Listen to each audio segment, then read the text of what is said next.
बिस्मिल्लाहिर्रहमानिर्रहीम। पाक गरीजन higher secondary school के स्टूडेंट्स अस्सलाम वालेकुम। मैं हूं आपका केमिस्ट्री का ट्यूटर ज़की अब्बास।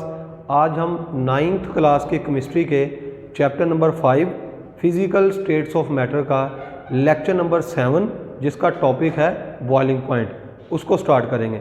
बेटा आज हमने पढ़ना है बॉइलिंग पॉइंट क्या है, इसको हम अच्छे तरीके से सीखेंगे।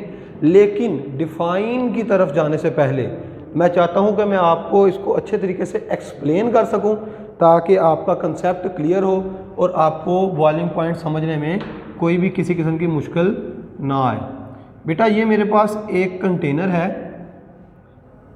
इस कंटेनर के अंदर मैंने लिक्विड लिया हुआ है। आपके पास ये कोई भी लिक्विड हो सकता है, ठीक है बेटा। इस सिस्टम को जो हमने कंटेनर जो लिया हुआ है ये हमारे पास क्या है, क्लोज्ड है। इसको मैंने लिड के साथ या आप किसी भी ढक्कन के साथ इसको क्या किया हुआ है, क्लोज्ड किया हुआ है। क्लोज्ड करने का मकसद ये है कि ना तो कोई चीज़ इसमें से बाहर जा सके, ना ही कोई चीज़ बाहर से इसमें अंदर आ सके। क्लोज करने के बाद वैक्यूम की मदद से ये जो हमारे पास खाली जगह थी आदि, इसमें जो एयर थी उसको मैंने बाहर निकाल लिया है, ठीक है बेटा।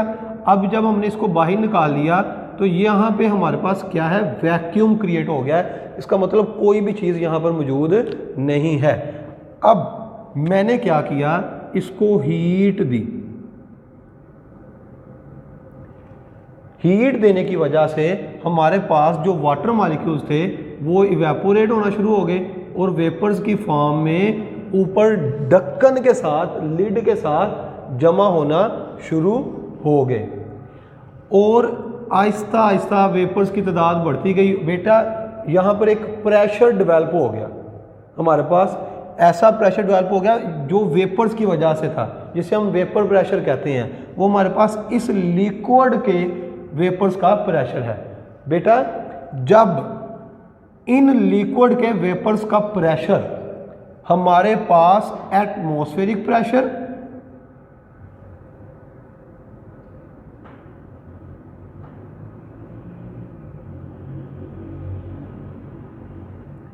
या किसी भी एक्सटर्नल प्रेशर के इक्वल हो जाए तो बेटा ये लिक्विड बॉयल होना शुरू कर देता है। तो ऐसी स्टेज जहां पे वेपर प्रेशर ऑफ लिक्विड आपके पास इक्वल हो जाता है एटमॉस्फेरिक प्रेशर या एक्सटर्नल प्रेशर के, उस टेम्परेचर को, उस स्टेज को हम उसका बॉइलिंग पॉइंट कहते हैं।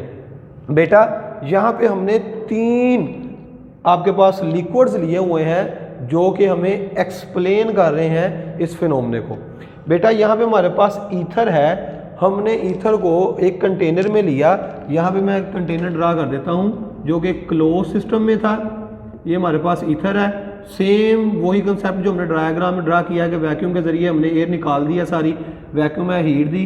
जब बेटा हमारे पास ये टेम्परेचर 34.6 डिग्री सेल्सियस पर पहुंचा तो आपके पास ईथर के जो वेपर्स का प्रेशर था वो एटमॉस्फेरिक प्रेशर के बराबर हो गया, यानी कि आपके पास 1 atm। आपको पता है, हम ऑलरेडी पढ़ चुके हैं कि 1 atm 760 मिलीमीटर ऑफ मरकरी के बराबर होता है। तो हम कह सकते हैं कि 34.6 डिग्री सेल्सियस पर ईथर का वेपर प्रेशर एटमॉस्फेरिक प्रेशर के बराबर हो गया। तो हम कहते हैं कि 34.6 आपके पास ऐसा टेम्परेचर है जहाँ पे ईथर बॉयल करता है, तो ये इसका बॉइलिंग पॉइंट है। इसी तरह अल्कोहल 78 डिग्री सेल्सियस और वाटर आपके पास 100 डिग्री सेल्सियस पर आपके पास बॉयल होता है, क्योंकि इस टेम्परेचर पर वाटर का आपके पास जो वेपर प्रेशर होता है वो इक्वल हो जाता है एटमॉस्फेरिक प्रेशर पर। मुझे यकीन है कि आपको इसका कंसेप्ट क्लियर हो गया होगा। तो आइए हम इसकी डिफ़ाइन की तरफ चलते हैं कि आपके पास इसकी डिफ़ाइन क्या है। तो बेटा बॉइलिंग पॉइंट को हम ऐसे डिफ़ाइन कर सकते हैं कि ये आपके पास ऐसा टेम्परेचर है। बॉइलिंग पॉइंट आपके पास क्या है, टेम्परेचर है। तो हम कहते हैं दी टेम्परेचर एट विच, ऐसा टेम्परेचर जिस पर vapour pressure of a liquid, आपके पास जो लिक्विड का वेपर प्रेशर होता है बिकम्स इक्वल, बराबर हो जाता है टू एनी एक्सटर्नल प्रेशर, किसी भी एक्सटर्नल प्रेशर के या एटमॉस्फेरिक प्रेशर के। तो बच्चे अभी हमने 3 एग्जांपल्स पढ़ी हैं। ईथर का बॉइलिंग पॉइंट आपके पास क्या था 34.6 डिग्री सेल्सियस, और आपके पास अल्कोहल का क्या था 78 डिग्री सेल्सियस, और वाटर का आपके पास क्या था 100 डिग्री सेल्सियस। क्यों? क्योंकि 100 डिग्री सेल्सियस पर वाटर के वेपर प्रेशर जो होता है वो 760 मिलीमीटर मरकरी के क्या हो जाता है, इक्वल हो जाता है, या आप यहाँ पे ये भी कह सकते हैं कि वो 180 m के बराबर हो जाता है। तो इसलिए ये इसका बॉइलिंग पॉइंट है। अब आते हैं कि कौन कौन से फैक्टर्स हैं जो बॉइलिंग पॉइंट के ऊपर असरअंदाज होते हैं। तो बेटा वैसे तो बहुत सारे फैक्टर्स हैं जो बॉइलिंग पॉइंट को इफेक्ट करते हैं, लेकिन आपकी बुक में जस्ट 3 डिस्कस किए गए हैं, तो हम यहाँ पे 3 पढ़ेंगे। पहला नेचर ऑफ लिक्विड, दूसरा हमारे पास है इंटरमॉलिक्यूलर फोर्सेस, और तीसरा हमारे पास है एक्सटर्नल प्रेशर। बेटा नेचर ऑफ लिक्विड हम ऑलरेडी पढ़ चुके हैं कि लिक्विड को हम 2 बेसिस के ऊपर डिवाइड कर सकते हैं, on the basis of covalent bond. बेटा जिन लिक्विड्स के दरमियान पोलर कोवलेंट बॉन्ड पाया जाता है वो पोलर लिक्विड होते हैं, और जिन लिक्विड्स के दरमियान नॉन पोलर कोवलेंट बॉन्ड पाया जाता है वो नॉन पोलर होते हैं। तो बेटा जो पोलर लिक्विड्स होते हैं यानी कि जिनमें पोलर कोवलेंट बॉन्ड पाया जाता है, जैसे हमारे पास वाटर है, ठीक है, तो बेटा इनके दरमियान स्ट्रॉन्ग इंटरमॉलिक्यूलर फोर्सेस मौजूद होती है। ये स्ट्रॉन्ग इंटरमॉलिक्यूलर फोर्सेस को तोड़ने में बहुत ज़्यादा एनर्जी रिक्वायर्ड होती है, जिसकी वजह से इनका वेपर प्रेशर बहुत हाई टेम्परेचर पर जाके अचीव होता है।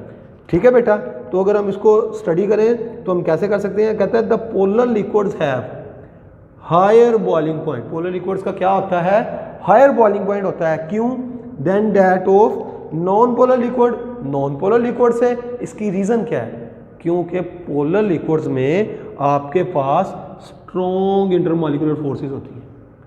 ये स्ट्रॉन्ग इंटरमॉलिक्यूलर फोर्सेस की वजह से पोलर लिक्विड्स का बॉइलिंग पॉइंट आपके पास क्या होता है, हाई होता है। फॉर एग्जांपल आपके पास एक जगह पे वाटर है जो कि पोलर लिक्विड है, और दूसरी जगह पे अल्कोहल है जो कि नॉन पोलर है। तो मुझे आप बताएं किसका आपके पास बॉइलिंग पॉइंट जो होगा वो ज़्यादा होगा। आप ईथर की एग्जांपल ले सकते हैं, आप कोई भी नॉन पोलर लिक्विड की एग्जांपल ले सकते हैं। ठीक है बेटा, तो वाटर आपके पास क्योंकि पोलर है तो उसका बॉइलिंग पॉइंट आपके पास क्या होगा, ज़्यादा होगा as compare to any non polar liquid. यहाँ पे हमने क्योंकि डाइएथाइल ईथर की एग्जांपल ली है, उसका आपके पास बॉइलिंग पॉइंट है 34.6, जबकि वाटर का हमारे पास बॉइलिंग पॉइंट हम ऑलरेडी पढ़ चुके हैं 100 डिग्री सेल्सियस है। दोनों ही लिक्विड, जस्ट क्या है नेचर चेंज हुई है, एक पोलर है तो दूसरा नॉन पोलर। नेक्स्ट फैक्टर की तरफ मूव करते हैं बेटा, जो कि है इंटरमॉलिक्यूलर फोर्सेस। इसको हम ऑलरेडी स्टडी कर चुके हैं। हमने अभी पढ़ा है कि ऐसे मॉलिक्यूल्स जिनमें इंटरमॉलिक्यूलर फोर्सेस क्या होती हैं, ज़्यादा होती हैं, तो उनका बॉइलिंग पॉइंट आपके पास क्या होता है, ज़्यादा होता है। तो हम इसको स्टडी करते हैं। Intermolecular forces play a very important roll on boiling points of liquid. ठीक है बेटा, अभी हम पढ़कर आए हैं पीछे नेचर ऑफ लिक्विड में कि इंटरमॉलिक्यूलर फोर्सेस स्ट्रॉन्ग होने की वजह से आपके पास बॉइलिंग पॉइंट क्या हो गया था, हाई हो गया था। तो हम कह सकते हैं कि वो सब्सटेंसेस या वो लिक्विड्स जिनके दरमियान स्ट्रॉन्गर इंटरमॉलिक्यूलर फोर्सेस होंगी उनके बॉइलिंग पॉइंट क्या होंगे, हाई होंगे।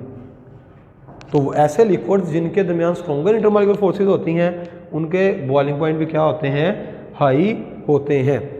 आपके पास इसकी रीज़न क्या है बेटा, ये देखें, ये फॉर एग्जांपल मेरे पास लिक्विड है, लिक्विड मॉलिक्यूल्स के दरमियान स्ट्रॉन्ग इंटरमॉलिक्यूलर फोर्सेस हैं। तो इन स्ट्रॉन्ग इंटरमॉलिक्यूलर फोर्सेस को तोड़ने के लिए हमें ज़्यादा एनर्जी की रिक्वायरमेंट है। अगर हमारे पास इनके दरमियान वीक इंटरमॉलिक्यूलर फोर्सेस होंगी तो हमें इन्हें तोड़ने के लिए कम एनर्जी की रिक्वायरमेंट होगी और ये जल्दी बॉयल होना शुरू हो जाएंगे। ठीक है बेटा, अब अगर इसकी एग्जांपल देखें तो बेटा सेम एग्जांपल इसमें दी गई है कि वाटर के अंदर क्योंकि स्ट्रॉन्ग इंटरमॉलिक्यूलर फोर्सेस थी इसलिए उनका बॉइलिंग पॉइंट आपके पास क्या है, 100 डिग्री सेल्सियस, जबकि डाइएथाइल ईथर के दरमियान आपके पास जो इंटरमॉलिक्यूलर फोर्सेस हैं वो वीक हैं, तो इनका बॉइलिंग पॉइंट भी हमारे पास क्या है, लो है।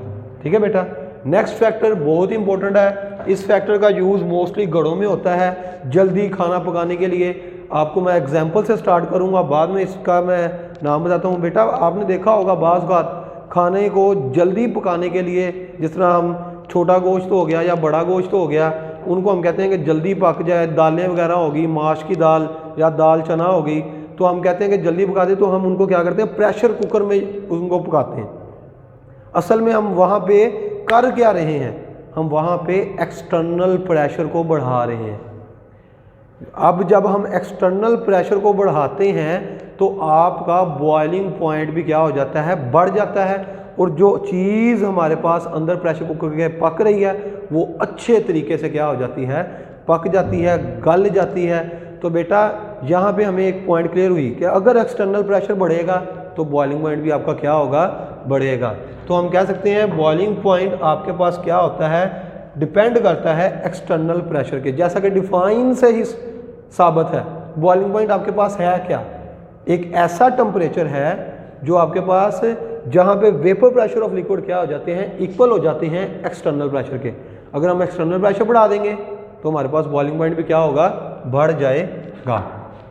तो हम बॉइलिंग पॉइंट को बच्चे कंट्रोल्ड कर सकते हैं एक्सटर्नल प्रेशर को कंट्रोल्ड करके। अगर हम एक्सटर्नल प्रेशर बढ़ाएंगे तो हमारे पास बॉइलिंग पॉइंट भी क्या होगा, बढ़ जाएगा। अगर हम एक्सटर्नल प्रेशर को कम करेंगे तो हमारे पास बॉइलिंग पॉइंट भी क्या होगा, कम हो जाएगा। अगर हम इसको पढ़ें तो boiling point of a liquid is controlled by external pressure.